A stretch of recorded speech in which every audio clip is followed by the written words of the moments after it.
سیرت سید احمد شہید صاحب. یہ مصنف کے تھوڑے سے حالات تھے. مصنف رحمۃ اللہ علیہ جو تھے ان کے کچھ شذوذ بھی تھے. آپ اس کو شذوذ کہیں یا آپ اس کو علمی اختیارات یا مختارات کے نام سے ذکر کر لیں. نزهة الخواطر یہ ایک کتاب ہے، ہندوستان کے جتنے بھی اہل علم گزرے ہیں ان کے حالات پر مستند مفید اور جامع ترین کتاب ہے نزهة الخواطر. یہ جو مولانا سید ابو الحسن ندوی صاحب تھے ان کے والد کا نام تھا عبد الحی حسنی. یہ ندوۃ العلماء کے ناظم تھے، تو انہوں نے یہ کتاب لکھی ہے. تو وہاں ان کو لکھا ہے کہ وہ اما مختارات ہو. مختارات کا مطلب ہے کہ ان کے جو جس کو ہم شذوذ کہتے ہیں یا ہماری عام زبان میں اس کو تفرد کہتے ہیں، تو ان کو یہ ادب کے طور پہ مختارات کہتے ہیں. ان کے کچھ مسائل تھے ان کے. مثلا ایک مسئلہ یہ تھا کہ ان کے ہاں ان کا موقف یہ تھا کہ جو رفع یدین ہے، رفع یدین رکوع کی طرف جاتے وقت ہو، پھر آتے وقت ہو، پھر تیسری رکعت کے لیے کھڑے ہوتے وقت، تو یہ جو رفع یدین ہے تو یہ سنت ہے، غیر منسوخ سنت ہے لیکن غیر مؤکدہ ہے. اور بعض اوقات رفع یدین کیا بھی. اس لیے دہلی میں ایک شور مچا کہ شاہ صاحب جو ہے وہ غیر مقلد ہو گئے، رفع یدین شروع کیا. اس کا بھی ایک پس منظر تھا کہ لوگوں نے جو الزام لگائے حضرت پر ان میں سے ایک یہ ہے کہ یہ غیر مقلد تھے. اور غیر مقلد کیوں تھے؟ ان کی ایک بڑی وجہ یہ بتاتے ہیں کہ وہ رفع یدین کیا کرتے تھے. حضرت نے ایک کتاب لکھی ہے، اس کا تعارف بعد میں کرنا ہے اس موضوع پر، وہ کہتے ہیں بعد میں. دوسرا جو ان کا تفرد ہے وہ یہ تھا کہ جو قرات خلف الامام کا مسئلہ ہے تو فرمائے کہ دو جانبین کے دلائل اس میں قوی ہیں اور زیادہ بہتر یہ ہے کہ وہ قرات خلف الامام کیا جائے. ہمارے نزدیک تو یہ مکروہ تحریمی ہے، ممنوع ہے، گناہ ہے، لیکن ان کا خیال یہ تھا کہ نہیں، کرنا چاہیے. اور جو رفع یدین کے دلائل ہے وہ اقوی ہے بنسبت، غلطی ہو گئی، قرات خلف الامام کے جو دلائل ہیں وہ اقوی ہے بنسبت عدم قرات کی. ایک یہ تھا. اس طرح کی جو مسئلہ ہے کہ ہاتھ کہاں باندھے جائے، تحت السرہ یا فوق السرہ، تو ہمارا موقف کیا ہے اس حوالے سے کہ تحت السرہ مناسب ہے. ان کا موقف یہ تھا کہ نہیں، تحت السرہ ہو فوق السرہ ہو کچھ بھی ہو دونوں برابر ہے، ایک کو دوسرے پر کوئی فضیلت نہیں. اس طرح قنوت کے مسئلے میں بھی ان کا تفرد تھا. تقلید کے مسئلے میں وہ کہتے ہیں ابھی جو ان پر الزامات لگائے جاتے ہیں اس میں ایک تقلید کا مسئلہ بھی ہے، وہ کہتے ہیں آگے. یہ ان کے علمی شذوذ تھے. جو ان کی کتابیں ہیں تقریباً 11 تک کتابیں ان کی شمار کی جاتی ہیں. جو ان کی مشہور کتاب ہے جس کی وجہ سے حضرت کا فائدہ بھی بہت زیادہ پہلا ہندوستان میں اور بدنام بھی بہت زیادہ ہوئے، وہ کتاب یہ ہے تقویۃ الایمان. اس کتاب کا پس منظر اصل میں یہ تھا کہ حضرت نے ایک رسالہ ترتیب دیا تھا، اس کا نام تھا رد الاشراک. تو رد الاشراک کے کچھ حصے کا اردو ترجمہ کیا، اس کا نام پڑا تقویۃ الایمان. اس کا انداز یہ ہے کہ ایک حدیث بتاتے ہیں، پھر حدیث کے بعد فا کا عنوان قائم کرتے ہیں، فائدہ لکھتے ہیں. اور فائدہ میں عام طور پر جو اس وقت ہندوستان کی چیزیں تھیں توحید کے حوالے سے، توحید کے تقاضوں کے خلاف، اس کو ذکر کرتے تو حدیث کو اس پر منطبق کرتے ہیں کہ دیکھو اس حدیث میں اس چیز کو شرک قرار دیا گیا اور ہندوستان میں اس طرح ہو رہا ہے تو یہ بھی شرک ہے. عام ترتیب ان کی یہ ہے اس کتاب کی. یہ چھوٹی سی کتاب ہے، حضرت کی مشہور ترین کتاب وہ یہ ہے. اس کتاب کا فائدہ کیا ہوا؟ حضرت گنگوئی صاحب سے کسی نے سوال پوچھا ہے، فتاوی رشیدیہ میں ہے، کہ یہ جو تقویۃ الایمان کے بارے میں آپ کی کیا رائے ہے؟ حضرت نے کہا کہ حضرت کے زمانے میں، شاہ صاحب کے زمانے میں تقریباً 2-2.5 لاکھ کے قریب افراد کو اس کتاب سے فائدہ ہوا. کچھ کو اسلام کا فائدہ ہوا، کچھ شرکیات سے نکلے، کچھ بدعات سے نکلے. 2-2.5 لاکھ افراد صرف حضرت کے زمانے کی بات کر رہے ہیں. اس کے بعد کیا ہوا، کتنے لوگوں نے کتنا فائدہ اٹھایا، اللہ ہی بہتر جانتا ہے. حضرت گنگوئی صاحب نے یہ جواب دیا. اس کتاب کا جو انداز ہے وہ توحید شرک کے موضوع پر ہے، اور یہ موضوع بہت نازک ہے. اس زمانے میں بہت لوگ اس میں مبتلا تھے، آج بھی مبتلا ہیں، تو اس کی وجہ سے ان کو بہت زیادہ مخالفت کا سامنا کرنا پڑا. یہاں تک کہ ہندوستان کا ایک بہت بڑا طبقہ ہے وہ اس کو تقویت کے بجائے تفویت کہتے ہیں، تفویت الایمان، فوت سے باب تفعیل کا صیغہ، تفویت الایمان، کہ اس سے کتاب سے ایمان فوت ہو جاتی ہے۔ اس کتاب کی رد میں بہت کتابیں لکھی گئی اور بہت اعتراضات اٹھائے گئے، جو ہمارے ہاں جو اس کی مختلف عبارات ہیں تو ان عبارات کو لے کر کفر اور شرک کے فتوے لگائے گئے۔ یہ جو بریلوی طبقہ ہے تو ان کی تقریباً 4 کتابیں صرف احمد رضا خان کے، وہ اس کے خلاف ہے، شاہ صاحب کے خلاف، اور جو بڑا اعتراض ہے ان پر وہ اسی کتاب پر ہے، تقویت الایمان کی بعض عبارات پر۔ یہ کتاب میں نے اول سے آخر تک پڑھی ہے۔ اس میں حقیقت یہ ہے کہ کوئی ایسی بات نہیں کہ وہ قابل اعتراض ہو۔ عبارت تعبیر میں تو ظاہر ہے کہ 2 رائے ہو سکتی ہے اور ہوتی رہے گی، اس میں تو کوئی مسئلہ نہیں ہے۔ میری رائے یہ ہے کہ تعبیر اس طرح ہو، آپ کی رائے ہے کہ تعبیر اس طرح ہو، یہ تو ذوقی چیزیں ہیں، یہ تو کوئی نص نہیں ہے کہ بس میری تعبیر ہی درست ہوگی۔ لیکن شرعی لحاظ سے، دلائل کے لحاظ سے اس میں کوئی غلط بات نہیں ہے۔ ہمارے ہاں بہت سے حضرات نے اس کتاب سے برات کی، چونکہ بدنام بہت ہوئی، یہ کتاب بہت بدنام ہوئی، تو بدنامی کی وجہ سے ہمارے اپنے حضرات نے اس کتاب سے برات کا اعلان کیا۔ حضرت علامہ کشمیری صاحب نے ملفوظات میں اس طرح کی بات کہی۔ ہمارے شیخ الاسلام صاحب مدنی رحمۃ اللہ تعالی علیہ، انہوں نے بھی اس طرح کہا کہ میں اس کتاب سے زیادہ راضی نہیں ہوں، تقویت الایمان سے۔ یہ بات حضرت نے فرمائی مکتوبات شیخ الاسلام میں، اور اس طرح دیگر حضرات نے بھی یہ بات کہی۔ لیکن اصل مسئلہ وہ ماحول تھا یا ان کا مزاج تھا، ورنہ حقیقت یہ کہ شرعی اعتبار سے بڑی ذمہ داری کے ساتھ یہ بات کی جا سکتی ہے کہ اس میں کوئی غلط چیز نہیں ہے۔ یہ مولانا ابو الحسن ندوی صاحب، انہوں نے بھی کہا ہے کہ اب عجیب زمانہ آ گیا، ان کے جو مجالس چھپے ہیں مجالس علیمیہ کے، اس میں لکھا ہے کہ اب ہمارے لوگ بھی اس کتاب سے اظہار برات کرتے ہیں۔ کہا کہ ہم تو پوری ڈٹائی کے ساتھ کہتے ہیں کہ اس میں کوئی بات غلط نہیں ہے۔ مولانا منظور نعمانی صاحب ہمارے جو حلقہ ہے تو ان کے بہت بڑے مناظر تھے، ان کی فتوحات نعمانیہ وہ تو بہت مفید چیز ہے مناظروں کے باب میں۔ تو حضرت نے کہا کہ میں نے پوری کتاب پڑھی ہے، مجھے کوئی قابل اعتراض بات نہیں ملی، اور میں نے خود بار بار پڑھا ہے اس کو۔ حقیقت یہ ہے کہ جو مولانا ندوی صاحب، مولانا نعمانی صاحب کی بات ہے وہ بہت مناسب ہے۔ جہاں تک بعض حضرات کا انکار کرنا ہے اس کتاب سے، تو وہ اصل میں مزاج کا مسئلہ ہے، ذوق کا مسئلہ ہے۔ انکار اس طرح کرتے ہیں کہ یہ کتاب ثابت نہیں ہے حضرت سے، حالانکہ تواتر کے ساتھ یہ کتاب ثابت ہے، اس کا انکار نہیں کیا جا سکتا۔ تو اول کتاب حضرت کی جو مشہور ہوئی بہت زیادہ، اور اس سے خیر بھی پھیلا، لیکن حضرت کو مشکلات بہت زیادہ سہنی پڑی، برداشت کرنی پڑی، وہ یہ کتاب ہے تقویت الایمان۔ یہ عربی میں ان کی تعریف کی تھی مولانا ندوی صاحب نے شیخ الحدیث صاحب رحمۃ اللہ علیہ کے حکم پر، اور وہ چھپی ہے رسالۃ التوحید کے نام سے۔ جو ان کے مخالفین تھے تو اس کا اصل پس منظر یہ تھا کہ یہ جو حضرت شاہ صاحب رحمۃ اللہ علیہ، شاہ ولی اللہ صاحب، انہوں نے ہندوستان میں کچھ اصلاحات شروع کر دی۔ تو یہ جو فضل رسول تھے، فضل رسول خیر آبادی، تو یہ خیر آبادی نہیں، فضل رسول وہ بدیوانی، ہاں جی وہ بعد میں آئے، فضل رسول بدیوانی۔ تو یہ جو بدیوانی تھے تو ان کو یہ بات نامناسب لگی۔ ان کے بارے میں مورخین نے لکھا ہے، نزلۃ الخواطر میں بھی ہے، کہ یہ انگریزی ملازم تھے۔ ان کا لباس بھی عالمانہ نہیں ہوتا تھا، بلکہ جو عام ملازمین کا لباس ہے وہ ہوا کرتا تھا، اور ان کا مزاج بھی کچھ اس طرح کا تھا، اور شیعوں کے ساتھ بہت زیادہ نرم گوشہ تھا، بلکہ بہت زیادہ اٹھنا بیٹھنا بھی تھا ان کے ساتھ۔ تو شاہ صاحب نے تحریک شروع کی تھی۔ آپ کو پتہ ہے کہ شاہ صاحب نے 4 جلدوں میں ازالۃ الخفا لکھی، یہاں موجود ہے۔ ازالۃ الخفا تو نام ہی ایسا ہے، ازالۃ الخفا عن خلافت الخلفاء۔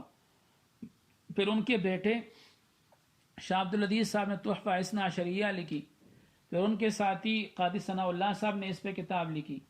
تو ایک تحریک شروع کر دی تشیع کے خلاف۔ ہندوستان پہ اس وقت ایک فتنہ تھا تشیع کا، جو ایران سے برآمد ہو رہا تھا، پورے ہندوستان پر قبضہ کر رہا تھا، اور بادشاہوں کو بھی قبضہ کر رہا تھا۔ عجیب غریب صورتحال تھی اس زمانے میں۔ کسی نے وہ صورتحال معلوم کرنی ہو تو ڈاکٹر ایوب قادری صاحب، جو ہمارے کراچی کے بہت بڑے مورخ تھے، ان کا ایک طویل مقدمہ ہے حضرت شاہ صاحب کے ایک رسالے کی اردو ترجمے پر اس میں تفصیلی کہانی لکھی ہے کہ تشیع کس طرح اس وقت ہندوستان پر حملہ آور ہو رہا تھا۔ تو شاہ ولی اللہ صاحب، ان کے ساتھیوں، ان کے شاگردوں، ان کے اولاد نے ایک محاذ قائم کیا تشیع کے خلاف۔ یہ محاذ قائم کرنا بہت برا لگا فضل رسول صاحب کو، بہت برا لگا۔ اب ان کو مخالفت کرنا یہ چاہ رہے تھے، لیکن کس طرح کرے؟ شاہ صاحب کا تو طوطی بولتا تھا اس زمانے میں پورے ہندوستان میں، تو مخالفت کا طریقہ نہیں آتا تھا۔ تو کچھ تو کرتے رہے گلے شکوے، لیکن باقاعدہ مقابلے پہ آنا ممکن نہیں تھا شاہ صاحب کے۔ اور شاہ عبدالعزیز صاحب ان سے بھی زیادہ دلعزیز تھے، اور ان سے بھی زیادہ مقبول تھے، مسلم تھے۔ اور جب شاہ اسماعیل صاحب کی باری آئی تو ان کو یہاں پہ موقع ملا مخالفت کرنے کا، تو مخالفت شروع کر دی۔ اور برملا یہ کہا کہ یہ تقویۃ الایمان کوئی کتاب نہیں ہے، بلکہ یہ جو محمد بن عبد الوہاب نجدی ہے ان کی کتاب ہے التوحید، تو یہ ان کی کتاب التوحید کا اردو ایڈیشن ہے۔ کتاب التوحید یہاں ہے، میں نے اول سے آخر تک پڑھی ہے وہ۔ اس میں اور اس میں اگر ہم دیکھیں گے تو نہ ابواب میں کوئی مناسبت ہے، نہ تعبیرات میں کوئی مناسبت ہے، لیکن یوں ہی یہ الزام لگا، اور آج تک یہ بات بہت زیادہ ڈٹائی کے ساتھ کی جاتی ہے کہ یہ اس کا اردو ترجمہ ہے۔ دونوں کتابیں یہاں موجود ہیں، آپ دونوں کو دیکھ سکتے ہیں۔ پتہ نہیں بس جھوٹ ہوتا ہے، جھوٹ کے پاؤں بھی نہیں ہوتے، تو اس کے لیے پھر پلاسٹک کی پاؤں بنانے پڑتے ہیں۔ تو بہرحال یہ ڈنڈورا پیٹا گیا، لیکن یہ بھی کچھ زیادہ وزنی نہیں رہا۔ پھر فضل رسول کے بعد فضل حق صاحب آئے، یہ اچھے آدمی تھے، فضل حق خیر آبادی۔ یہ جو فضل حق تھے رحمۃ اللہ علیہ، یہ شاہ صاحب کے ساتھی تھے، شاہ عبدالعزیز صاحب کے شاگرد بھی رہے ہیں۔ انہوں نے اس میں ایک عبارت تھی تقویۃ الایمان میں، یہاں ایک عبارت ہے کہ اللہ تعالیٰ کی عظمت اور اللہ تعالیٰ کی قدرت اس کو بیان کرتے وقت کہتے ہیں کہ اللہ تعالیٰ ہی سب کچھ کرنے والا ہے، اللہ تعالیٰ ہی سب کو پیدا کرنے والا ہے، ان کے ہاں کسی کی کوئی قدرت نہیں چلتی۔ وہ فرمائیں کہ اگر اللہ تعالیٰ چاہے تو ہزاروں لاکھوں چیزیں پیدا کر لے۔ چیزوں کی مثال میں انبیاء کرام علیہ السلام کے اسماء گرامی بھی لیے، ہمارے حضور رسول اللہ صلی اللہ علیہ وسلم کا نام مبارک بھی لیا کہ اگر اللہ تعالیٰ چاہے تو اس طرح کروڑوں محمد پیدا کر ڈالے صلی اللہ علیہ وسلم۔ یہ کر ڈالے کا لفظ جو ہے یہ پرانی اردو ہے، یہ کوئی توہین گستاخی نہیں ہے۔ تو اس میں یہ بات آئی تو فضل حق صاحب چونکہ منطقی تھے تو ان کو یہ بات بری لگی کہ حضور کی مثل پیدا کرنا یہ تو ممکن نہیں ہے۔ تو اس سے یہ بحث چڑی امتناع نظیر اور امکان نظیر۔ تو فضل حق صاحب نے ایک طویل تحریر لکھی کہ حضور کی مثل یہ ممتنع ہے، حضور کی مثل پیدا کرنا یہ ممتنع ہے، لہذا آپ کی یہ عبارت کہ اگر اللہ تعالیٰ چاہے تو اس طرح اور پیدا کر لے، یہ ٹھیک نہیں ہے۔ ایک طویل خط لکھا، اس میں دلائل لے کے منطقی انداز میں۔ یہ خط جب مل رہا تھا حضرت کو تو اس وقت حضرت جہاد کے سفر پر تھے اور یہاں تشریف لائے تھے، تو سفر کے دوران ان کو یہ خط ملا۔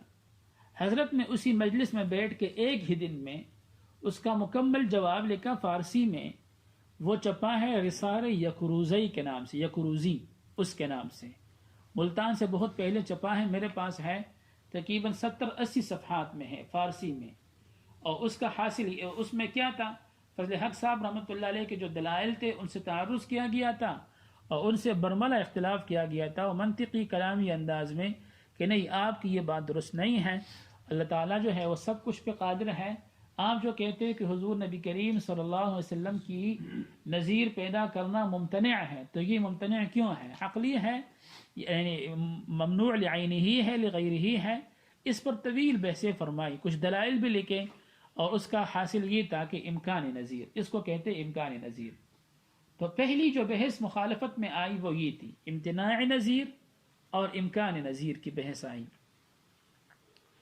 تو بس یہاں سے بات چڑھی اور پھر اس کے بعد ایک تھوڑا سا محاذ بن گیا، لیکن اچھا ہوا کہ فضل حق صاحب نے اس محاذ سے پھر خود رجوع کیا۔ چنانچہ جب ان کو اطلاع ملی، یہ غالباً درس دے رہے تھے اس وقت، کہ حضرت سید صاحب شاہ صاحب کا انتقال، شہادت ہو گئی ان کی، جب اطلاع مل گئی تو اس وقت سبق بند کیا، کتاب بھی بند کر دی، چھٹی کروائی طلباء سے، اور شاہ صاحب کی تعریف کرنے لگے اور اپنی غلطی کا اعتراف بھی کیا کہ ہم نے فضول میں بحثیں اٹھائی۔ وہ صرف عالم نہیں تھے بلکہ ملت محمدیہ کے بہت بڑے لفظ نہیں تھا، ملت محمدیہ کے بڑے حکیم تھے، اور بہت اپنی غلطی کا اعتراف بھی کیا، حضرت کی تعریف بھی کی، تو انہوں نے اس محاذ سے رجوع کیا۔ آپ کو معلوم ہوگا کہ ایک کتاب چھپی ہے رد الطغوہ کے نام سے، فضل حق صاحب کی طرف ایک کتاب منسوب کی جاتی ہے، میرے پاس ہے، وہ یہ ہے کہ رد الطغوہ یا فتویٰ فی رد الطغوہ کچھ اس طرح ہے، وہ نام انہوں نے ختم کیا، اب اردو کا نام لگایا ہے اس پر۔ وہ منسوب ہے حضرت کی جانب، مولانا فضل حق کی جانب رحمۃ اللہ علیہ، اور حضرت کی مخالفت میں ہے۔ یہ کتاب پتہ نہیں یہ ثابت ہے یا نہیں، جو ان کے مندرجات ہے وہ ثابت ہے یا نہیں، کچھ اعتماد نہیں کیا جا سکتا، لیکن یہاں کچھ نہ کچھ محاذ بنا۔ پھر جب حضرت کا انتقال ہو گیا تو انہوں نے رجوع کیا اور یہ محاذ تقریباً ختم ہو گیا، یہاں تک کہ جو ان کے بعد عبدالحق صاحب آئے، عبدالحق خیر آبادی، تو ان کا یہ حال تھا کہ جب اس کے پاس ایک مرتبہ، ہندوستان پورا متفق تھا، اس کے پاس ایک مرتبہ یہ گئے مولانا یہ جو ہے نا احمد رضا خان، یہ منطق پڑھنے گئے ان سے کہ میں نے معقولات پڑھنی ہے۔ عبدالحق خیر آبادی صاحب کا اس وقت طوطی بولتا تھا، اس میں منطق میں معقولات میں، تو حضرت نے کہا کہ تعارف تو کر لے۔ عبدالحق صاحب نے کہا کہ آپ کہاں رہتے ہیں، کہاں کی بریری میں، کہاں کیا کرتے ہیں، تو کہا کہ عام طور پر تو میں رد وہابیہ کرتا ہوں، رد وہابیہ۔ تو کہا کہ اچھا وہ رد وہابیہ کا جو وہ ہے رد وہابیہ، ایک بہترین لفظ استعمال کیا، میں چوک گیا، کہ رد وہابیہ کا جو زعم ہے نا، یہ تو ہمارے فضل حق صاحب کو بھی لگا ہے، مطلب یہ کہ ایک فضول کام ہے، اور یہ ان کو بھی یہ زعم لگا تھا کہ میں رد وہابیہ کروں۔ احمد رضا خان نے کہا کہ میں نے دو کام کرنے ہیں، افتاء اور رد وہابیہ، تو انہوں نے کہا کہ رد وہابیہ تو وہ بھی کرتا ہے، مذاق کے انداز میں کہا، تصحیح کے انداز میں کہا۔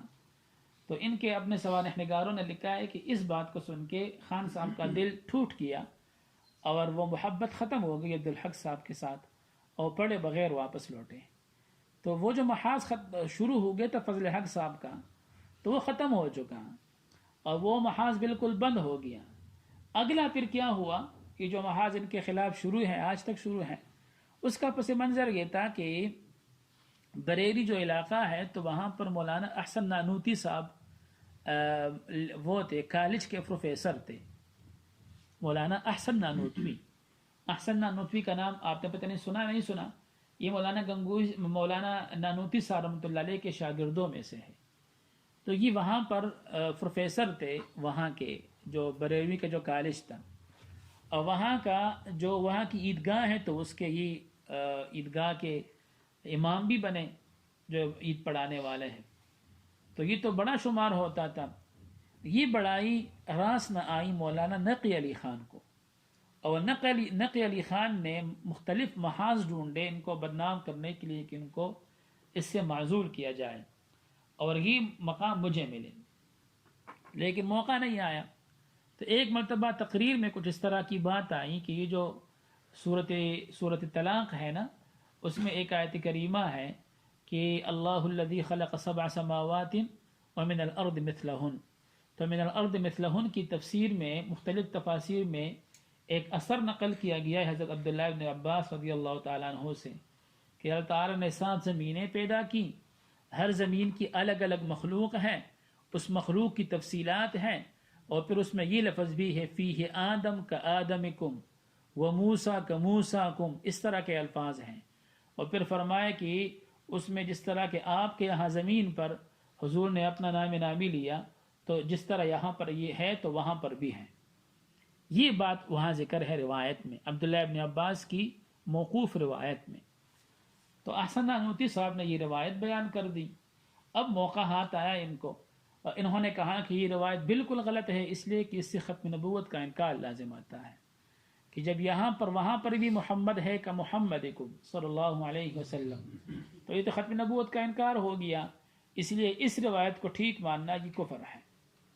تو حسن نانوتی صاحب کو یہ بات سمجھ میں نہیں آئی کہ یہ کفر کیسے، سارے تفاسیر نے لکھا ہے، لیکن چونکہ شورش اٹھا بلکہ اٹھایا گیا، تو اس شورش کو فرق کرنے کے لیے انہوں نے استفتاء بھیجا حضرت نانوتی صاحب کے نام پہ۔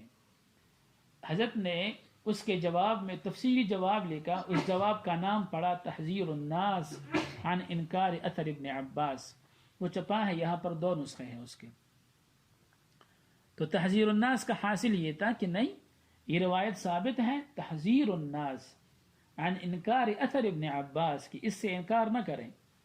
تو اس کا حاصل یہ تھا کہ اثر ثابت ہے، اور یہ ختم نبوت کے انکار کو مستلزم نہیں ہے، بلکہ ختم نبوت کے تو مختلف درجے ہیں، رتبی، زمانی، مکانی، 3 قسمیں کی حضرت نے۔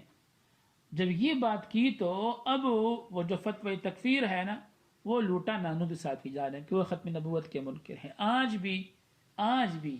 آج تاریخ کیا ہے؟ جی 28 فروری 2023 کو بھی یہ بات بہت ڈٹائی، زور، اصرار کے ساتھ کی جاتی ہے کہ مولانا قاسم نانوتوی ختم نبوت کے بالکل منکر تھے اور بالکل قطعی کافر ہیں۔ آج بھی یہ بات کی جاتی ہے۔ پس منظر اصل میں یہ تھا، یہ تحذیر الناس، پھر اس کی مخالفت شروع ہو گئی نقی علی خان کی جانب سے۔ نقی علی خان نے اس کی مخالفت شروع کر دی تو بیٹا میدان میں کود پڑا۔ بیٹے کی طبیعت میں پہلے سے ہی جذباتی پن بہت زیادہ موجود تھا، اور خیر سے وہ پٹھان بھی تھا، تو اس لیے ان کو بہت زیادہ زندگی کا مشغلہ بنایا، اور پھر ایک مشہور جو کام کیا حسام الحرمین کے نام سے، تو وہ ساروں کو قاتل بنا کے ڈالا، تو پوری زندگی اس میں صرف کر دی۔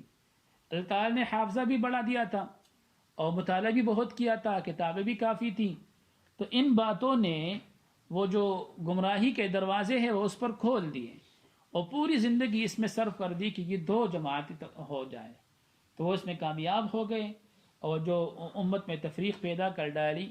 تو اب پہلے کافر تو مولانا نانوتی صاحب بنے، اس لیے کہ وہ مجبوری تھی ان کی۔ پھر سارا جو رخ ہے تو وہ لوٹا شاہ اسماعیل صاحب، اس لیے کہ نانوتی صاحب ہو یا ان کے جو دیگر وہ حضرات تھے، تو ان سب کا تعلق تھا شاہ اسماعیل صاحب کے ہاں، تو شاہ اسماعیل صاحب اصل ہدف بنے، اور ان میں سب سے زیادہ جو ہدف بنا وہ یہ کتاب تھی۔ پھر دوسرے درجے پر یہ کتاب تھی۔ یہ 2 کتابیں ان کی بہت زیادہ وہ حد پہ ملامت بنی، یہ تو بہت زیادہ، اور اس کی صرف ایک عبارت ہے جہاں پر حضرت کی نماز میں توجہ صرف اللہ تعالیٰ کی طرف ہونی چاہیے، اگر دیگر چیزوں کی طرف توجہ ہو تو وہ مخل ہے اور مضر ہے، ایسا بالکل نہیں ہونا چاہیے۔ تو اس کے بعد ایک عبارت لکھی ہے، اس عبارت کو لے کے ان کو کافر قرار دیا گیا شاہ صاحب کو۔ تو اصل پس منظر یہ تھا اس پوری تحریک کا۔ اب جب بھی یہ تحریک اٹھتی ہے تو حضرت کا نام بہت زور سے لیتے ہیں۔ وہ ان کا نام کیا لیتے ہیں آپ کو شاید معلوم نہ ہو، وہ ان کا نام لیتے ہیں اسماعیل قتیل دہلوی، قتیل شہید نہیں، قتیل۔ اور ان کا موقف یہ ہے کہ ان کو شہادت کس کہاں نصیب ہوئی، ان کو تو یہاں کے غیور مسلمان پٹھانوں نے مارا تھا۔ ٹھیک ہے، یہ تاریخ کو مسخ کرنے والی بات ہے کہ ایک آدمی کہے کہ دنیا میں امریکہ موجود ہی نہیں ہے، امریکہ نے ظلم کہاں کیا، وہ تو موجود ہی نہیں۔ یہ تو فرضی بات ہے کہ وہاں ایک ملک ہے، اس کا نام امریکہ ہے، اس نے حملہ کیا عراق پر، افغانستان پر، یہ تو جھوٹ ہی جھوٹ ہے، وہ تو امریکہ ہے ہی نہیں۔ تو یہ اس طرح کی بات ہے۔ بہرحال اصل پس منظر یہ تھا۔ تو ان کی پہلی کتاب ہے تقویۃ الایمان، یہ توحید اور شرک کے موضوع پہ ہے۔ دوسری جو کتاب ہے ان کی وہ یہ ہے ایضاح الحق الصریح، یہ ایضاح الحق الصریح فی احکام المیت والضریح، اردو میں یہ چھپی ہے بدعت کی حقیقت اور اس کے احکام کے نام سے۔ یہ معراج محمد بارک صاحب ہے، انہوں نے ان کا اردو ترجمہ کیا ہے، اصل کتاب تھی فارسی میں۔ اس کا موضوع کیا ہے؟ وہ بدعت ہے۔ اس کا جو مقدمہ ہے وہ لکھا ہے حضرت علامہ بن نوری صاحب رحمۃ اللہ علیہ نے، وہ بڑا شاندار جاندار مقدمہ لکھا ہے۔ مقدمے میں یہ انوکھی بات لکھی ہے کہ جب ہم کسی چیز کی تعریف کرتے، کسی فرد کی، ان کی صفات بتاتے ہیں، ان کا تفوق جتلاتے ہیں کہ وہ بہت بڑے آدمی ہیں، تو بہت بڑے کتنے بڑے؟ تو بڑائی کے مختلف مدارج ہیں، جو آخری درجہ ہے وہ صحابیت کا ہے۔ جب ہم یہ کہتے ہیں کہ فلاں صحابی ہے تو اس کے بعد اس کو حافظ صاحب کہنے کی ضرورت ہے کہ قاری صاحب کہیں، یا مولوی صاحب، علامہ صاحب، شیخ الحدیث و شیخ القرآن، کچھ کیا کہیں، کچھ کہنے کی ضرورت نہیں، اس لیے کہ یہ سب بہت چھوٹے درجے ہیں. سب سے بڑا درجہ ہے صحابیت کا. تو کہا کہ جب ہم کسی کی تعریف کرتے ہیں تو آخری درجہ ہوتا ہے صحابیت کا. تو کہا کہ شاہ صاحب رحمۃ اللہ علیہ صحابہ کرام کے بہت ہی زیادہ مشابہ تھے، اور گویا کہ اسی قافلے کے ایک فرد تھے. حضرت نے مقدمے میں لکھا ہے. یہ کتاب بیعت کے بارے میں علامہ کشمیری صاحب، حد بن نوری صاحب، انہوں نے اس کو بہت زیادہ سراہا ہے. بلکہ ان کو جو بدعت کے باب میں مستند ترین کتاب ہے الاعتصام امام شاطبی رحمۃ اللہ علیہ کی، تو فرمایا کہ یہ اس کے ہم پلہ، بلکہ بعض مباحث اس سے بھی عمدہ ہے، بعض مباحث اس سے بھی عمدہ ہے اس کتاب کے. یہ حضرات نے لکھا ہے. میں نے اس کتاب کو بالاستیاب پڑھا ہے اور یہ کچھ باتیں بھی نوٹ کی ہے اس کی. یہ کتاب سمجھنے کے لحاظ سے بہت مشکل ہے. سمجھنے کا مطلب یہ نہیں کہ جملے کا مطلب کیا ہے یا باب کا مطلب کیا ہے، وہ تو آسان ہے، لیکن سمجھنے کا مطلب یہ ہے کہ اپنے اصول پر اس کو منطبق کرنا یہ بہت مشکل ہے. یہ کتاب اگر آپ تسلیم کر لیں گے تو یہ جو ہمارے ہاں علم کلام کی مباحث ہیں، خاص کر امور عامہ جو شرح مواقف کا کے شروع میں ہے، دیگر کتابوں کے شروع میں ہے، شرح مقاصد وغیرہ، تو یہ سارے کے سارے بدعت بن جائیں. حضرت نے اس کو بدعت کہا. اس طرح جو منطق آپ پڑھتے ہیں قاضی اور مرزاہد اور ملا جلال وغیرہ، حضرت نے ان کو بھی بدعت کے زمرے میں داخل فرمایا ہے. یہ دوسری کتاب ہے ان کی. تیسری کتاب ان کی ہے یہ منصب امامت. یہ بڑا عجیب و غریب موضوع ہے. امامت کا مطلب ہوتا ہے جس کو ہم امامت کبریٰ کہتے ہیں کلام کی اصطلاح میں، جس کو خلافت سے بھی تعبیر کرتے ہیں. تو امامت کا منصب کیا ہے، اس کی شرائط کیا ہے، اس کے تقاضے کیا ہے، امت پر اس کے حقوق کیا ہے، اس کے متعلق یہ کتاب ہے. اور یہ خالص ذہنی اختراع ہے حضرت کا، یہ علمی کمال ہے، یہ اختراعی کتاب ہے. یہ بہت مناسب چیز ہے. حضرت علامہ کشمیری صاحب وغیرہ نے لکھا ہے کہ اجاد فی کتاب ہی منصب نبوہ، کہ اس میں حضرت نے بہت کام کی باتیں کی ہیں. یہ منصب نبوت ہے. اور چوتھی جو کتاب مشہور ہے ان کی وہ بھی آپ کے پاس ہے، یہ جو اصول فقہ کا متن ہے تقریباً 7 صفحات کا. پانچویں کتاب ان کی عبقات ہے. عبقات یہ سب سے طویل کتاب ہے ان کی. اصل میں لکھی تھی عربی میں، لیکن جو ہمارے مشہور مؤرخ محقق تھے مولانا مناظر احسن گیلانی رحمۃ اللہ علیہ، انہوں نے اس کا اردو ترجمہ کیا. وہ ترجمہ چھپا ہے لاہور ادارہ اسلامیات سے. عبقات کا موضوع کیا ہے؟ یہ جو تصوف ہے اس کے 2 حصے ہیں، ایک نظری ایک عملی. نظری جو حصہ ہے وہ فلسفہ کا تقریباً جز ہے. تو وہ نظری حصہ جو تصوف کا ہے، جو فلسفہ یا فلسفہ کے مانند ہے، وہ عبقات کا موضوع ہے. اور یہ جو حجت اللہ البالغہ ہے تو یہ عبقات گویا کہ اس کا مقدمہ ہے. گویا کہ عبقات حجت اللہ کا مقدمہ ہے، جس میں تصوف کا نظری حصہ جو فلسفہ کے متعلق ہے، فلسفہ کی ایک شاخ ہے، اس سے بحث کی گئی ہے. تجلی کی بحث ہے، عالم مثال کی بحث ہے، اور دیگر کچھ مباحث ہیں جو علم کلام کے بھی مباحث ہیں. مثلا تنزلات 6 یہ ایک مشکل موضوع ہے، جو صفات کا مسئلہ ہے اس کا. تو یہ موضوع ہے عبقات کا. 5واں رسالہ وہ یکروزی ہے 6، اور 7واں وہ رد الاشراق ہے عربی میں، اور 8واں وہ تنویر العینین ہے. تنویر العینین کا موضوع رفع یدین کا مسئلہ ہے.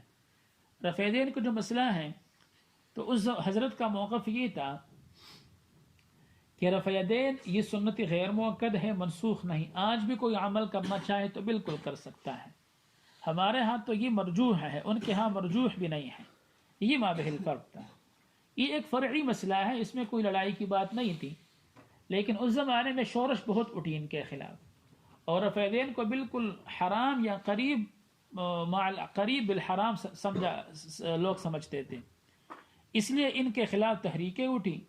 تو حضرت نے پھر چونکہ غیرت بہت تھی اور وہ لومۃ لائم کی پرواہ بالکل نہیں ہوا کرتی تھی، اس لیے دہلی کے جامع مسجد میں لوگوں کے سامنے جو ہے نا رفع یدین کرنا شروع کیا. پھر ان کو بلایا. حضرت شاہ عبدالعزیز صاحب نے کہا شاہ عبد القادر صاحب سے کہ میاں اسماعیل کو سمجھاؤ. میاں اسماعیل کو سمجھاؤ. ان کو اس لیے کہا کہ شاہ عبد القادر صاحب تو ان کے کفیل تھے نا اور یہ سرپرست تھے. ایک تو یہ مسئلہ تھا، اور دوسری بات یہ تھی کہ شاہ عبد القادر صاحب ان چاروں بھائیوں میں سے بہت زیادہ صاحب کشف کرامات آدمی تھے. ان کے سمجھانے کا انداز بھی کچھ اور ہوا کرتا تھا. تو کیا کہا کہ میاں اسماعیل کو سمجھاؤ. تو حضرت نے بلایا اس کو کہ تو کیا کرتا ہے رفع دین، یہ کیوں کرتا ہے. ان کی باتیں بہت زیادہ مختصر ہوا کرتی تھی، زیادہ وقت تک وہ خاموش رہتے تھے. تو کہا کہ میں تو ایک سنت مٹی ہوئی سنت ہے اس کا احیاء کر رہا ہوں. او من تمسک بسنتی عند فساد امتی الی آخرہ. تو حضرت عبد القادر صاحب نے فرمایا کہ یا اسماعیل، ہم تو سمجھتے تھے کہ اسماعیل بڑا مولوی ہو گیا، یہ تو کچھ بھی نہیں بنا. وہ تو تب ہے کہ جب سنت بمقابلے بدعت ہو. تو یہاں تو سنت بمقابلے بدعت نہیں ہے. بس اتنی بات کہی. اس بات سے بہت زیادہ ایک باب کھلا. چھوٹی سی بات ہے لیکن بہت مفید بات ہے کہ وہ جو فضائل ہیں وہ تو اس کے متعلق ہے کہ ایک سنت ہے، اس کو ختم کیا گیا، اس کی جگہ پہ کوئی بدعت، کوئی رسم آئی. پھر آپ آئے تو آپ نے اس رسم کی اصلاح کر دی اور سنت کو بالکل آپ نے نکار کے رکھ دیا لوگوں کے سامنے. تو اس کے متعلق یہ فضائل ہیں. جہاں تک مسئلہ ہے رفع دین کا، تو آپ بتائیں کہ چلو رفع دین آپ کے ہاں سنت ہے، تو ترک رفع وہ سنت نہیں ہے کیا؟ وہ ابھی تو سنت ہے. تو یہاں تو سنت بمقابلے سنت ہے، یہاں کیا کس چیز کی فضیلت آپ بیان کر رہے ہو؟ اور یہاں پر وہ اتنی فضا خراب کرنے کی ضرورت کیا تھی؟ حضرت فوراً سمجھ گئے، کیونکہ طبیعت میں وہ للہیت بہت تھی، اس لیے فوراً سمجھ بھی گئے، مان بھی گئے. اس کے بعد رفع دین نہیں کیا. یہ ان کا حال تھا. للہیت اس کو کہتے ہیں. حضرت عمر کے بارے میں آتا ہے رضی اللہ تعالی عنہ کہ کان وقافا عند حدود اللہ. تو اس طرح یہ حضرات بھی تھے کہ کانوا وقافین عند حدود اللہ. جب اللہ کی بات آتی، اللہ کا حکم سامنے آتا، بس فوراً پھر رک جاتے. آگے جرت نہیں ہوتی تھی اپنی ضد، تعصب، انانیت، اپنے علم کو انانیت پر خرچ کرنا، اپنے لیے دلائل کو سہارا لینا، یہ کام ان میں بالکل نہیں تھا. سمجھ گئے اور کام کرنا چھوڑ دیا. تو یہ تنویر العین ہے، تنویر العینین ہے. ان کو چھاپتے عام طور پر غیر مقلد جو ہے. ایک رسالہ ان کا سلک نور ہے. یہ میں نے کبھی دیکھا سنا نہیں ہے، بس صرف نام لیتے کتابوں میں کہ یہ ان کے کچھ اشعار ہیں مثنوی کے طرز پہ. اور 10واں رسالہ ان کا بتایا جاتا ہے وہ بھی کہیں ہے نہیں، نہ کبھی اس کا سراغ ملا. لیکن سر سید احمد خان نے لکھا ہے، آثار السنادید ان کی کتاب ہے، بڑے بڑے حضرات کے احوال لکھے ہیں. تو اس میں یہ بھی لکھا ہے کہ مولانا اسماعیل صاحب کا ایک رسالہ ہے، یہ جو منطق کے جو قیاس ہے نا، قیاس کے جو اشکال اربعہ ہیں، تو تمام مناطقہ کا اس پر اتفاق ہے کہ جو شکل اول ہے وہ اس کا انتاج بالکل اجل بدیہیات میں سے ہے. اس کا انتاج بالکل بدیہی ہے اور آسان ہے. تمام مناطقہ کا اس پر اتفاق ہے. سر سید لکھتے ہیں کہ مولانا اسماعیل صاحب نے یہ دعویٰ کیا کہ نہیں، یہ بات غلط ہے. شکل اول جو ہے وہ اجل البدیہی، اس کا انتاج اجل البدیہیات میں سے نہیں ہے، بلکہ اجل البدیہیات میں سے شکل رابع کا انتاج ہے. حالانکہ ہم تو یہ سمجھتے ہیں کہ شکل اول یہ بہت ہی زیادہ واضح ہے، ہر عامی اور عالم اس کو نکال سکتا ہے، بلکہ نکالتا رہتا ہے. پھر شکل ثانی، پھر ثالث اور پھر رابع بہت مشکل ہے. لیکن ان کا موقف یہ تھا، اور سر سید کا کہنا یہ ہے کہ اپنے موقف پر ایسے دلائل قائم کیا حضرت نے کہ اس کا جواب کسی سے نہ بن پڑا. واللہ عالم وہ رسالہ کیا ہے، اس میں لکھا کیا ہے، کچھ نہیں علم اس کا.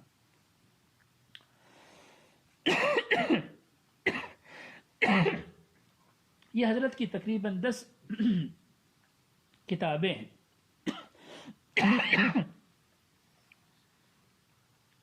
جو بنیادی صفات ہے حضرت کی زندگی میں، وہ تو ایک یہ ہے کہ دینی غیرت بہت زیادہ تھی حضرت کی. دینی غیرت اور اسلامی حمیت کا بہت غلبہ ہوا کرتا حضرت پہ.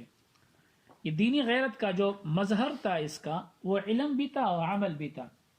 علمی مسائل میں جو بات ان کو حق لگی، جو بات ان کو جائز لگی، تو حق بات کو اچھی طرح وہ کرتے تھے اور اس میں کسی کی کوئی پرواہ نہیں کرتے تھے.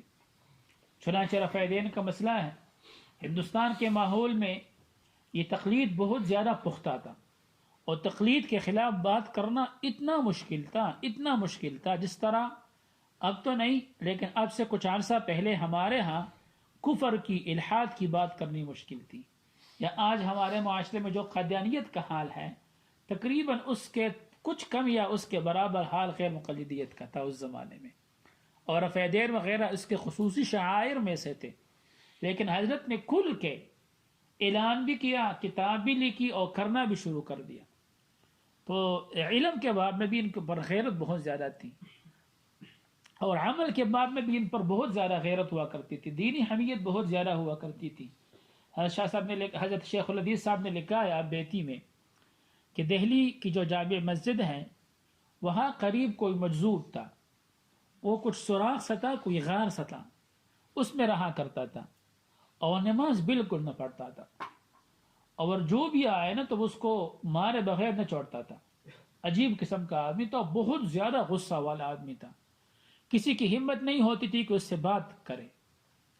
تو کہا کہ ایک مرتبہ حضرت آئے، شاہ صاحب آئے اور مجذوب کے ساتھ ملے، اور صرف ملے نہیں بلکہ غار کے اندر گئے. یہ کام کسی نے نہیں کیا تھا.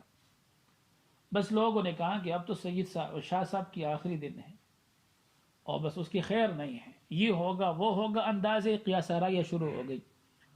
کچھ دیر بعد شاہ صاحب نے ان کا ہاتھ پکڑا تھا اور آ کے مسجد میں لایا، اس سے نماز پڑھوا دی، نماز پڑھنا شروع کر دیا اس نے. عجیب و غریب ان کی غیرت ہوا کرتی تھی. اس طرح جو بھی طبقہ ہو، جو بھی جگہ ہو، تو وہاں خود جاتے اور خود اقدام کرتے، خود سارا کام کرتے. دینی غیرت بہت زیادہ تھی اور الہیت بہت زیادہ تھی. ایک مرتبہ لکھا ہے کہ انہوں نے تقریر کی دہلی کے جامع مسجد میں، پتہ نہیں گھنٹہ تقریر تھی، 2 گھنٹے تقریر تھی، واللہ اعلم. تقریر ختم کرنے کے بعد یہ مسجد سے نکلنے لگے، اکیلے ہوا کرتے تھے. اتنے میں دور دراز سے ایک آدمی آئے، بوڑھے آدمی تھے، اور کہا کہ وہ یہاں ایک مولوی اسماعیل کی تقریر سننے آیا ہوں. کو جانتے نہیں کہ کون ہے، مولوی اسماعیل کی تقریر سننے آیا ہوں. تو ان کو یہ نہیں بتایا کہ تقریر تو ختم ہو گئی، میں تو روانہ ہو چکا ہوں، میں اسماعیل ہوں، نہیں بتایا. کہا کہ اچھا تو چلو سنو بیٹو. تقریر شروع کر دی، وہی ساری تقریر دہرائی. یہ کام کتنا مشکل ہے اس کا اندازہ اس آدمی کو ہوتا ہے کہ جو خود مبتلا بھی ہے، کہ دوبارہ تقریر کو دہرانا ایک مشکل بھی ہوتا ہے، یعنی ذہناً و عملاً بھی مشکل ہوتا ہے. اور آپ میں سے اگر کوئی مقرر ہے تو وہ خود اندازہ لگائے کہ اگر آپ کو صرف سننے والا ایک آدمی ہے، وہ بھی بوڑھا کہ آدھی سے زیادہ بات نہیں سمجھتا، بس کچھ موٹی موٹی بات سن لیتا ہے، تو اس کو تقریر کرنا، اتنی لمبی تقریر کرنا اکیلے آدمی کو یہ کتنا مشکل ہے، آپ اس کا اندازہ لگا سکتے ہیں. تو للہیت بہت زیادہ تھی، دینی غیرت بہت زیادہ تھی، اور للہیت بہت زیادہ تھی. اور تیسری صفت جو ہے للہیت کے بارے میں عجیب و غریب قصہ لکھا ہے کہ سید صاحب رحمۃ اللہ علیہ جو تھے، سید صاحب جو ان کے شیخ تھے، حالانکہ علم میں چھوٹے ہیں، ان کے خاندان کے مرید ہیں، چچا کے مرید ہیں، لیکن ان سب باتوں میں کے باوجود ان کا یہ حال تھا اپنے شیخ کے ساتھ کہ قریب جانے سے بہت ڈرتے تھے، نہ جاتے تھے.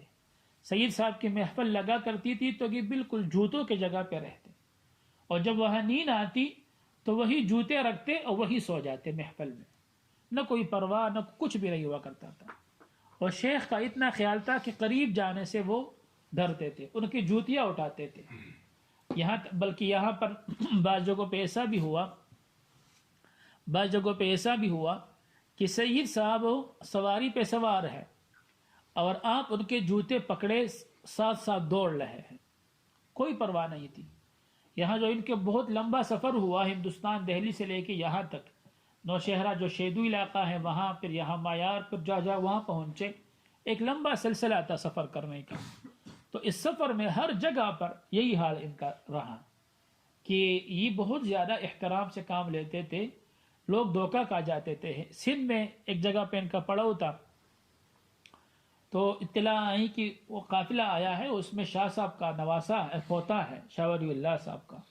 تو لوگ تو بہت عزت سے ان کا نام لیا کرتے تھے. تو یہ ان کی ملاقات کے لیے لوگ آنے لگے تو کسی نے پہچانا بھی نہیں. حضرت نے فوجی لباس پہنا ہے اور جو گھوڑے ہیں ان کو سنبھالا کرتے تھے. گھوڑوں کو صاف کرنا، ان کی لید وغیرہ کو صاف کرنا، ان کو صفائی، یہ سارا کام کرتے تھے. ایک مشکل مسئلہ لے کے آئے تو سید صاحب نے کہا کہ وہ مولوی اسماعیل کہاں ہیں، اس کو ذرا بلاؤ. کوئی حدیث تھا اس کے بارے میں، کوئی اشکال تھا. تو جب یہ آئے تو سب کچھ حاضر تھا اور استعداد تو بہت زیادہ تھی. تو وہ کچے پکے جو لباس تھا ان کا، خادمانہ لباس، فوجیانہ لباس، اس میں سارا مسئلہ حل کر دیا. لوگ کہیں کہ وہ مولوی اسماعیل کہاں ہے؟ کہا یہ نہیں، یہ میں اس کا نہیں پوچھ رہا، وہ اسماعیل جو ولی اللہ صاحب کا پوتا ہے اس کا پوچھتا ہوں، وہ یہی ہے نا. تو بڑے حیران ہوتے کہ یہ کیسا اسماعیل ہے. یہ ان کے تواضع کا حال تھا، الہیت کا حال تھا. البتہ یہاں مردان میں آ کے، جو مردان کے علاقے میں، مایار کے علاقے میں جب یہاں تشریف لائے تو یہاں پر تھوڑا سا غصہ ہو گئے.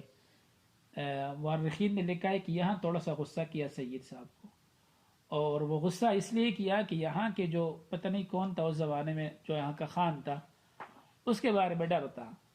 وہ دوکبادی سے کام لیا. سید صاحب نے ان کو وہاں بٹایا، شاہ صاحب نے سید صاحب کو، کہ آپ یہاں نہ آئیں، یہاں پہ لڑائی کا خطرہ ہے تو آپ کو نقصان نہ پہنچے. درمیان میں کسی نے گڑبڑ کر دی. یہاں پہ یہ جو ہمارا نہر ہے کرپانی، تو اس کے قریب کوئی پل تھا اور اس کے قریب کوئی باغ تھا. اب تو نہیں ہے، یا میں نہیں دیکھا واللہ عالم. تو وہ باغ کے نیچے ان کو طرف پہ بٹایا تھا کہ آپ یہاں میدان میں نہ آئیں، اور خود بات کر رہے تھے. غالباً گڑئی میں کوئی تھا، پتہ نہیں. تو یہاں خطرہ بہت تھا. تو صاحب نے کہا کہ جب تک شاہ صاحب نے کہا جب تک میں اطلاع نہ دوں آپ نہ آئیں، جب تک یا ہم حالات کو کنٹرول کر لیں گے تو پھر آپ کو بلائیں گے تو آپ آئیں، یہاں پر اعلان کر لیں گے پھر. لیکن وہ ایک آدمی آیا تو گڑبڑ کر دی. تو سید صاحب پہلے ہی آئے تو شاہ صاحب بڑے ناراض ہو گئے. کچھ کہا تو نہیں، لیکن طبیعت بہت خراب ہوئی کیونکہ میں نے منع بھی کیا تھا پھر آپ آئے. یہاں تو حالات خراب ہوتے ہیں. پھر ان کو واپس کیا. سید صاحب بھی عجیب تھے. کہا کہ اچھا مجھے کیا پتا، مجھے تو فلاں نے بتایا، چلو میں واپس جاتا ہوں. تو واپس چلے گئے، وہاں بیٹھ گئے. جب ہو تو مجھے پھر بلا لینا. پھر بلائے. حضرت بالکل آرام سے آ گئے یہاں پر. پھر انہوں نے کچھ دعوت کی تو دعوت میں خطرہ تھا زہر ڈالنے کا. تو شاہ صاحب غصہ ہو گئے کہ نہیں، ہم کام نہیں کریں گے، پہلے آپ دروازہ کھولو تاکہ ہم اندر جائیں، پھر اس کے بعد کہیں گے. کہا آپ یہ کرتے ہو کہ ہم ساروں کو آپ مار دیں زہر کھلا کے. شاہ صاحب بہت محتاط تھے اس باب میں، چونکہ مجاہد تھے تو مجاہد کو ان سارے اتار چڑھاؤ کا علم ہوتا ہے، عام آدمی اس کو نہیں سمجھ سکتا. تو بہرحال ادب بہت زیادہ، للہیت، یہ سارا کچھ للہیت ہے. تیسری جو صفت تھی ان کی، وہ دینی درد تھا، دینی فکر بہت زیادہ ان پہ غالب ہوا کرتی تھی. یہ انبیاء کرام کی سنت ہے، دینی درد، معاشرے کی فکر کرنا. لعلک باخع نفسک علی آثارہم ان لم یکونوا مؤمنین. تو یہ حضرت پہ بہت زیادہ غالب تھا. اس پورے پنجاب کا، ان علاقوں کا چکر کاٹا، حالات معلوم کیے، پھر گئے دہلی میں جگہ جگہ پھرتے رہے. اول چوتھی جو صفت تھی وہ غیر معمولی مجاہدہ ہے. بچپن سے کھانے پینے کے باب میں، لباس کے باب میں، آرام کے باب میں، تمام ابواب میں بہت زیادہ مجاہدے سے کام لیتے تھے. لباس انتہائی سادہ، کھانا کم بھی ہوا کرتا تھا، یعنی کم من بھی اور کیفن بھی ہر لحاظ سے. اور اس طرح گرمی سردی کا بھی کوئی زیادہ لحاظ نہیں ہوا کرتا تھا. جو جنگ کا سامان ہے وہ ہمیشہ ساتھ ہوا کرتا تھا، اور آخر دم تک خون بہتا رہا، لیکن کوئی افسوس، کوئی یعنی درد کا یا کوئی شکایت وغیرہ کچھ نہیں کیا، بلکہ وہ پھرتے رہے اپنے سید صاحب کی زیارت کے لیے. تو آخر تک تو یہ جو وہ ہے مجاہدہ ہے اور ریاضت ہے، سختیوں کو، مشکلات کو برداشت کرنا اور تکلیفوں کو جھیلنا، یہ جو صفت ان کی تھی، یہ بہت غیر معمولی حد تک ان میں اللہ تعالیٰ نے رکھی تھی. یہ مختلف صفات تھے ان کے. یہ تو ہو گئے احوال مصنف. پھر 1831 میں انتقال ہو گیا. وہی ان کی قبر ہے بالا کوٹ میں. کوئی گیا ہے، زیارت کی ہے کسی نے؟ تبلیغی تقاضے میں یا ویسے؟ تبلیغی تقاضے پر گئے. اچھا اچھا، ماشاءاللہ. اور کوئی ساتھی ہے جس نے زیارت کی حضرت کی؟ اچھا. بہرحال دوسری چیز ہے، یہ تو مصنف ہیں، تو دوسری چیزیں ہیں مصنف جو کتاب ہیں.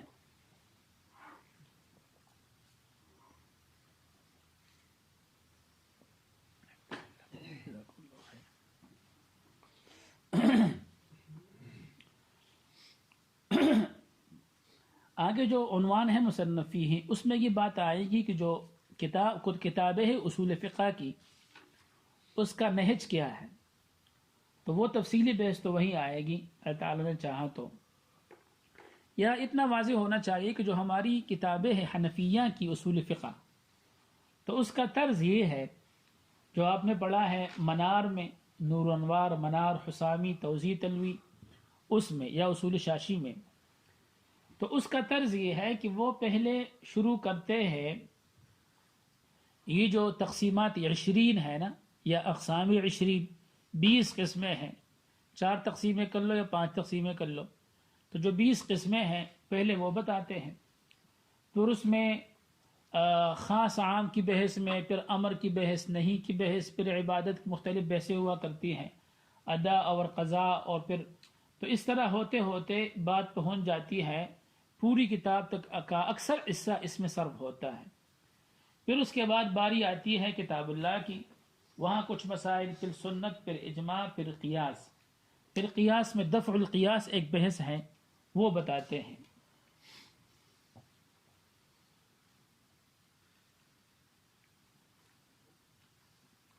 مثلا یہ کتاب ہے سب سے قدیم کتاب ہماری جو منقول ہے. ویسے تو بہت کتابیں بتائی جاتی ہے امام عیسیٰ ابن ابان وغیرہ کی، لیکن جو ہم تک پہنچی ہے وہی کتاب الفصول فی الاصول، اس کو اصول جساس بولتے ہیں عام طور پہ. امام جساس، ان کی تاریخ وفات ہے 370 ہجری. ان کا جو طرز ہے وہ تھوڑا سا مختلف ہے ہماری درسی کتابوں کی بنسبت، بلکہ بعض مباحث اس میں ہے ہی نہیں، لیکن طریقہ وہی ہے عام طور پر. دیکھو یہاں پر پہلا کام شروع کیا باب العام، یہ خاص کو ذکر نہیں کرتے. اس کی وجہ کیا ہے وہ بتائیں گے وہاں پر کہ یہ خاص کا ذکر کیوں نہیں کرتے. تو اس طرح یہ خاص عام وغیرہ کی بحثیں چلتی ہیں اور چلتے چلتے وہ پہنچ جاتی ہے کتاب اللہ تک.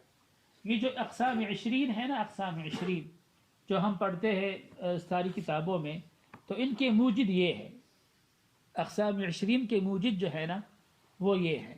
ان کا نام ہے امام ابو زید دبوسی. ان کی تاریخ وفات ہے 430 ہجری. یہ حنفی بزرگ ہے. امام ذہبی رحمۃ اللہ علیہ ان کا حالات میں لکھا ہے سیر اعلام النبلاء میں کہ احد اذکیاء العالم، کہ دنیا کے جو ذکی ترین افراد ہیں ان میں ایک یہ تھے امام دبوسی. تو ان کا جو طرز ہے، یہاں کچھ مباحث ہیں وہ ان کتابوں میں نہیں جو ہم پڑھتے ہیں حسامی وغیرہ میں، لیکن ترتیب وہی ہے، تقریباً کچھ تبدیلی کے ساتھ وہی ترتیب ہے کہ اقسام 20 ہے، اور اقسام 20 کے بعد پھر کتاب اللہ، سنت رسول، اجماع، قیاس، اور پھر بعض کتابوں میں دفع القیاس کی بحث ہے، پھر اہلیت کی بحث ہے، پھر اجتہاد و تقلید کی بحث ہے. یہ عام طرز ہمارا ہے. یہ طرز اس میں کچھ فائدے بھی ہیں لیکن اس میں کچھ خامیاں بھی ہیں، اور افسوس اس کو کیا کہے پتہ نہیں، کہ ہمارے ہاں جتنی بھی کتابیں داخل درس ہیں سب میں یہی طرز ہے. ہمارے ہاں 4 کتابیں پڑھائی جاتی ہے درس نظامی میں، اصول شاشی، پھر اس کے بعد توضیح تلوی، 4 کتابیں پڑھائی جاتی ہیں.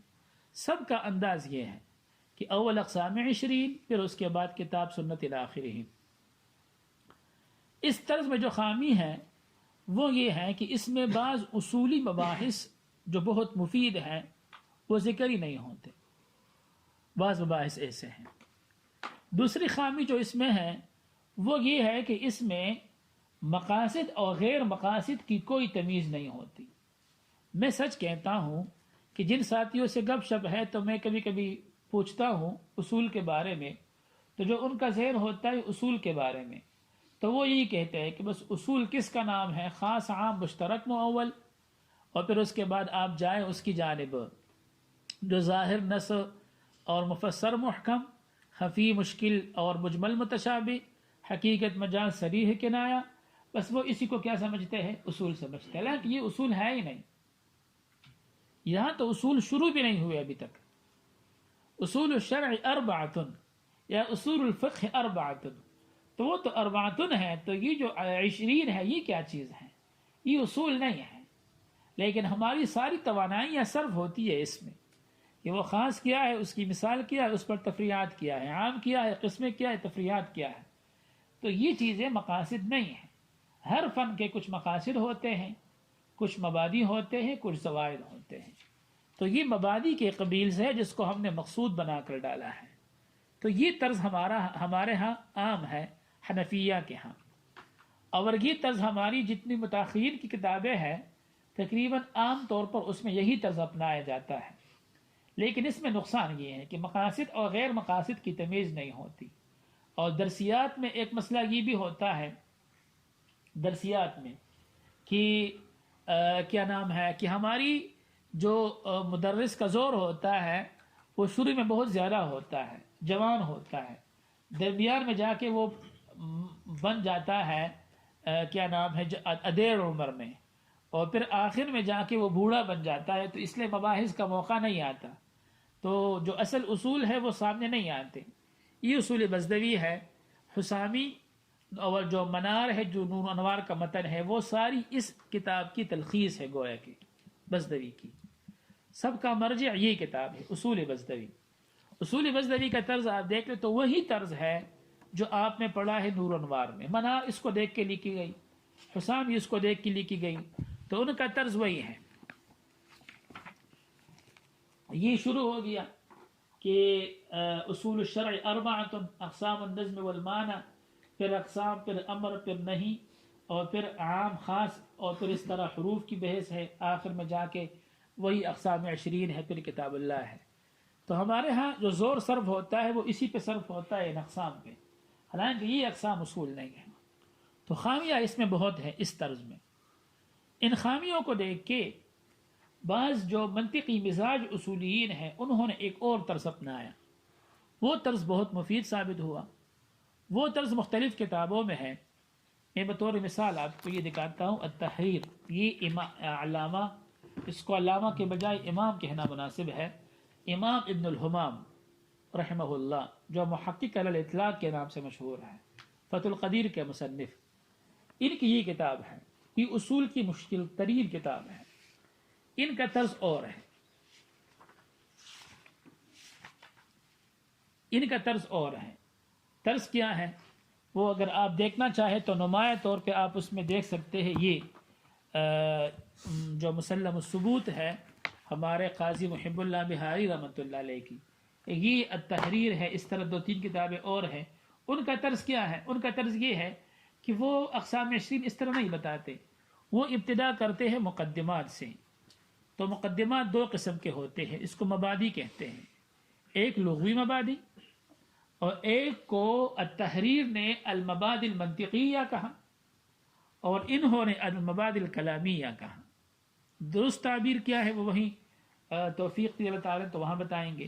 تو اول تو مبادی ہوتے ہیں لغوی مبادی. لغوی مبادی میں کیا ہے؟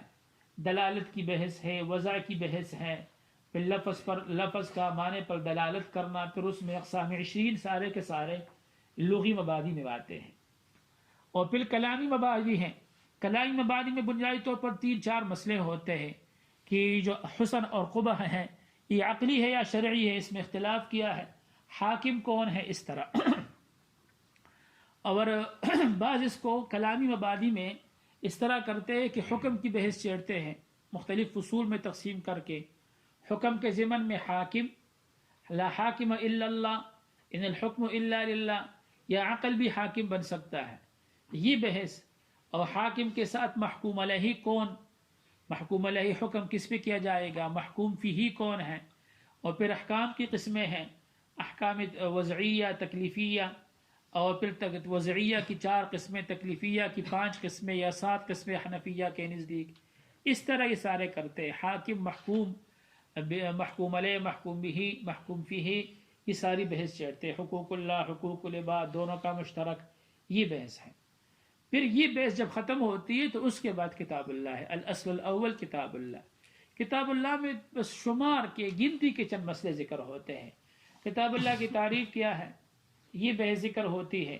قراءات کا مسئلہ کیا ہے، ناسخ منسوخ کا مسئلہ کیا ہے، 2-4 مسئلے ہیں. پھر اس کے بعد سنت، پھر اجماع، پھر قیاس، اور پھر آخر میں ایک باب ہوتا ہے باب الاجتہاد و تقلید کے نام سے. یہ طرز ہے مسلم الثبوت کا. مسلم الثبوت کا اور التحریر کا، ان دونوں کا طرز یہ ہے. دیگر کتابوں کا بھی ہے. یہ طرز اس حوالے سے بہت دلچسپ ہے اور بہت مفید ہے کہ ہم یہ معلوم کر سکے کہ اصول کا مغز کیا ہے اور اس کے مبادی کیا ہے. ہم یہ فرق کر سکے کہ مقصود اور غیر مقصود میں فرق ہے، تاکہ وہ اچھی طرح آدمی معلوم کر لے، اچھی طرح مقاصد تک پہنچ جائے کہ مقصود کو غیر مقصود کے ساتھ خلط ملط نہ کرے. تو یہ طرز اس حوالے سے بہت مفید ہے.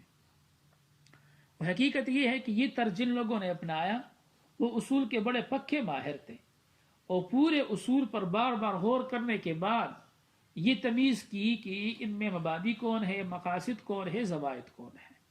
تو یہ طرز بہت مفید ہوا.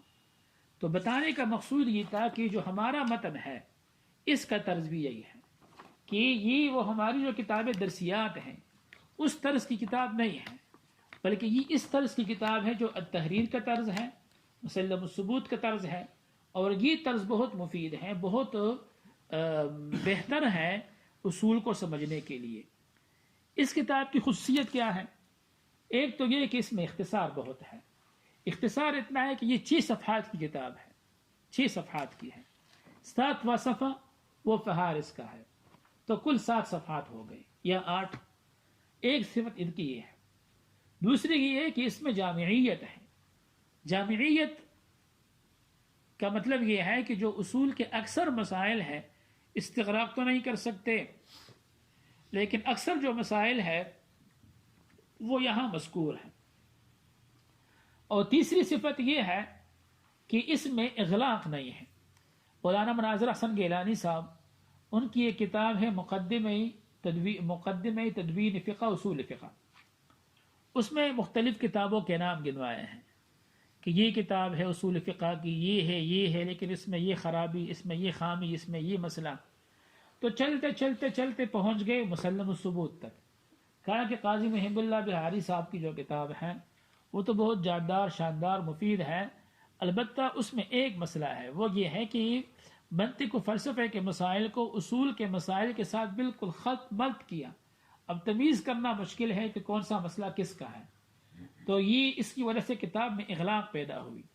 پھر لکھا ہے کہ مولوی اسماعیل صاحب کو جو متن ہے وہ اس خرابی سے بھی پاک ہے، اس میں اس قسم کی کوئی خرابی نہیں. حقیقت یہ ہے کہ حضرت کا خاندانی منطقی تھا، خود بہت ماہر تھے، اور کسی کو شک ہو تو وہ عبقات دیکھ لے. عبقات میں جو مباحث چیڑے ہیں آدمی کو اندازہ ہوتا ہے کہ بہت اونچے آدمی تھے، لیکن اس کے باوجود اس کتاب میں کوئی اغلاق نہیں ہے. بس صرف ایک جگہ تھوڑی سی مشکل ہے، باقی کوئی اغلاق اس میں نہیں ہے. وہ فلسفی منطقی مباحث، الفاظ، مصطلحات، تعبیرات اور محاورات وہ کچھ نہیں ہے اس میں. تو اس لحاظ سے اس میں یسر اور سہولت بھی ہے. یہ 3 صفات اس کتاب کی ہیں. اس کی وجہ سے جو ماہرین ہیں انہوں نے بڑی تعریف کی اس کتاب کی.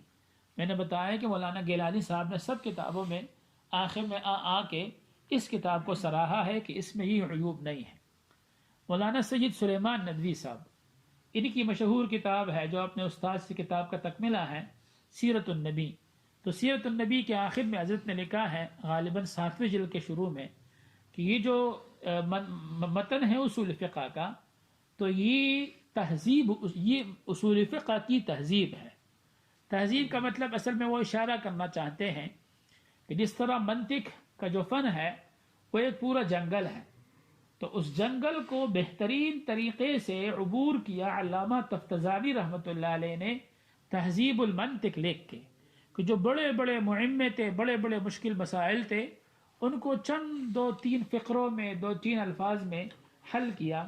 تو یہی اصول فقہ کے جو بڑے بڑے مسائل تھے ان کو بھی حضرت نے، شاہ صاحب نے 1-2 جملوں میں، فقروں میں وہ سمیٹ دیا. یہ لکھا ہے سید سلیمان ندوی صاحب نے. اور ابھی ایک ساتھی کے پاس ایک کتاب، ایک نسخہ تھا اس کا، الصدر پبلشرز. تو یہ کتاب جو اس کا یہ نسخہ ہے نا، یہ تقریباً 30-40 سال پہلے چھپا تھا. میں نے یہ کتاب پڑھی تھی، یہ نسخہ اسلام آباد کے ایک مکتبے میں. تو اس کا مقدمہ، اس کی تقریض لکھی ہے مولانا مفتی ولی حسن ٹونکی صاحب رحمۃ اللہ علیہ، جو ہمارے پاک و ہند کے بڑے علماء میں سے تھے، بڑی جامع شخصیات میں سے تھے مفتی ولی حسن صاحب۔ اللہ تعالیٰ نے بہت کچھ دیا تھا ان کو۔ انہوں نے ایک تقریض لکھی ہے اور ایک لکھی ہمارا حضرت شیخ سلیم اللہ خان صاحب رحمۃ اللہ تعالی علیہ۔ ان دونوں نے بہت سراہا ہے، وہ دونوں تقریضات اس میں ہیں۔ حضرت نے لکھا ہے مفتی ولی حسن صاحب نے کہ کتاب طریف ظریف فی اصول الفقہ، کہ بڑی بہترین اور مفید کتاب ہے اصول فقہ کی۔ اور شاہ سلیم اللہ خان صاحب رحمۃ اللہ علیہ تو یہاں تک فرمایا ہے کہ اس کتاب کو، میرا مشورہ یہ ہے کہ درس نظامی میں اس کو شامل کیا جائے۔ یہ ان حضرات کی رائے ہے۔ علامہ کشمیری نے بھی اس کی تعریف کی ہے بعض جگہوں پر ملفوظات وغیرہ میں۔ تو اس لحاظ سے یہ کتاب جو ہے یہ معتمد کتاب ہے۔ البتہ مسئلہ یہ ہوا کہ اس کتاب کو شہرت نہیں مل سکی۔ یہی وجہ ہے کہ اب باقاعدہ طور پہ یہ اچھی طریقے سے چھپی بھی نہیں ہے۔ ایک یہ چھپائی تھی، ایک ہی میرے پاس ہے ہندوستان کی چھپائی، پتہ نہیں کس زمانے کی چھپائی تھی، لاہور سے چھپی ہے، یہ بہت پہلے، یہ پروٹسٹیڈ ہے اس کا۔ تو چھپی بہت کم تھی، یہ شہرت اس کو نہیں مل سکی۔ اس کے مختلف وجوہات میں سے ایک وجہ وہ حضرت کے حساد کا ہونا، حضرت کے ناقدین کا بہت ہونا ہے کہ حضرت کے حاسد بہت زیادہ ہے، اور دوسرے جو اپنے ہیں تو اپنے زیادہ اللہ تعالیٰ معاف فرمائے کوتاہیاں ہیں، وہ زیادہ اہتمام نہیں کرتے علمی کاموں کی، اور جو غیر ہے تو وہ تو غیر ہے۔ ایک اس کی وجہ یہ بنی، بڑی وجہ اس کی یہ بنی۔ تو بہرحال کتاب زیادہ مشہور نہیں ہوئی، لیکن پھر بھی کچھ نہ کچھ کام ہوا۔ یہ مولانا مشتاق احمد امبیڈوی صاحب ہیں، یہ پکے حنفی ہیں، انہوں نے اس کا حاشیہ لکھا ہے۔ یہ پکے حنفی کا لفظ میں نے اس لیے کہا کہ کتاب میں چونکہ اصول کی کتاب ہے تو آگے آئے گا کہ اس میں بہت سی جگہ ایسی ہے کہ وہاں پر حنفی جو اصول ہے بظاہر اس کے خلاف بات حضرت کر رہے ہیں، تو وہاں پر یہ حضرت بہت سخت تو نہیں، لیکن وہاں یہ حضرت بڑے ہوشیار رہتے ہیں اور تنبیہ کرتے ہیں، خاموش نہیں رہتے۔ یہ ہے ان کا حاشیہ، مولانا مشتاق احمد امبیڈوی۔ ایک دوسرا حاشیہ ہے، وہ میں نے کبھی دیکھا پڑھا نہیں ہے، لیکن نزلۃ الخواطر میں لکھا ہے، مولانا عبد الکریم کوئی ہے نہیں جانتا، کہ ان کا بھی ایک حاشیہ ہے اس پر۔ دوسری جو اس پر مفید کتاب ہے وہ ہے ایک غیر مقلد عالم مولانا شیخ مجموع رسائل موسوعۃ الاقوال، ہاں یہ ہے، یہ غیر مقلد کے بڑے تھے، غیر مقلدوں کے حافظ محمد گوندلوی، یہ جامعہ اسلامیہ مدینہ منورہ جو ہے وہاں بھی مدرس رہ چکے تھے البانی صاحب کے دور میں۔ تو انہوں نے اس کی ایک شرح لکھی ہے، وہ یہ جو مجموع رسائل ان کی ہے 3 جلدوں میں، جو دوسری جلد ہے اس میں وہ شرح ہے اس کی، بغیۃ الفحول نام ہے، اتنی وہ کہاں چلی گئی، تو بغیۃ الفحول ان کی شرح ہے ایک دوسری، اور لیکن وہ بھی چونکہ غیر مقلد ہے، مزاج بھی وہی ہیں، تو اس لیے ان کا یہ جو علامہ ہے نا احمد محمد گوندلوی، یہ ان کی ایک کتاب ہے، وہ میں نے پڑھی تھی اسلام آباد میں، وہ اس کا نام ہے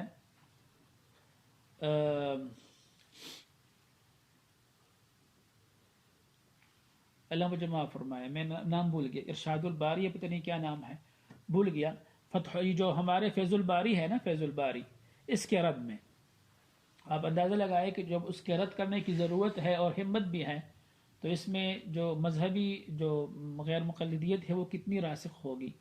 تو اس لیے اس شرح میں بھی جگہ جگہ پہ حضرت نے اپنی بات کی ہے، اور زیادہ تر جو یہ شرح ہے وہ منقول ہے ارشاد الفحول سے۔ ارشاد الفحول علامہ شوکانی ہے، غیر مقلد، یہ غیر مقلد ہے، کسی نے اس کو زیدی شیعہ بھی لکھا ہے، تو ارشاد الفحول ان کی کتاب ہے اصول فقہ کی، تو یہ شرح اکثر ماخوذ ہے اس سے، ارشاد الفحول سے، اور حوالہ بھی دیا ہے، یہ شریف آدمی ہے۔ اور تیسری جو چیز اس کی ہے کتاب شرح اس کی، وہ یہ ہے القول المأمول فی فن الاصول۔ یہ کون ہے؟ یہ لکھا ہے کہ مولوی محمد علی بشاوری، اور لکھا ہے، یہ کتاب چھپی تقریباً 100 سال پہلے، یہ پروٹسٹیڈ ہے، تو ان کا لکھا ہے کہ یہ پشاور کے سپے ڈیری ایک جگہ ہے، وہاں کے رہنے والے ہیں۔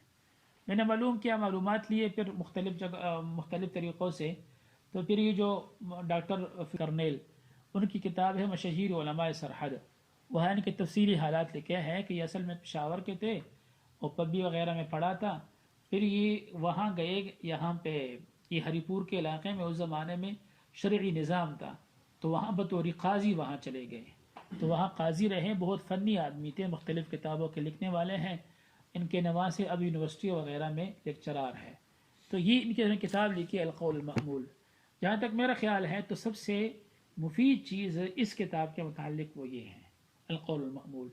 یہ جو آدمی ہے محمد علی بشاوری صاحب رحمۃ اللہ علیہ، قاضی محمد علی بشاوری صاحب، تو یہ حضرت کے عاشق بھی ہے اور اصول کے ماہر بھی ہے، کتابوں کا مطالعہ بھی ہے، تو اس لیے جہاں پہ ان کو کوئی مخالفت نظر آتی ہے احناف کے ساتھ تو وہاں رد بھی صاف نہیں کرتے محبت کی وجہ سے، کوئی نہ کوئی تعویل کرتے ہیں اس کی، لیکن اصولی کتابوں پر کافی نظر ہے اس کی، اور کوئی بھی ایسی جگہ وہ تشنا نہیں چھوڑا، کوئی بھی جگہ بغیر تشریح کی نہیں چھوڑی جہاں تشریح کرنے کی ضرورت ہے، تو حضرت نے کچھ نہ کچھ وہاں فرمایا ہے اور کافی حد تک کتاب کی خدمت کی ہے۔ میرا خیال یہ ہے کہ سب سے مفید چیز اس میں وہ یہ کتاب ہے القول المأمول۔ البتہ یہ ہے نہیں، بس یہ پروٹسٹیٹ ہے، تو یہ اس سے آپ استفادہ کر سکتے ہیں۔ یہ دوسرا موضوع تھا مصنف، تو مصنف اور مصنف۔ تیسرا جو ہے وہ کچھ وقفہ کرتے ہیں 20-25 منٹ، پھر اس کے بعد کرتے ہیں کہ جو فنی اصول فقہ ہے اس کے حوالے سے۔ وآخر دعوانا الحمدللہ رب العالمین۔ کچھ سوال وغیرہ ہو تو آخر میں کر لیتے ہیں انشاءاللہ۔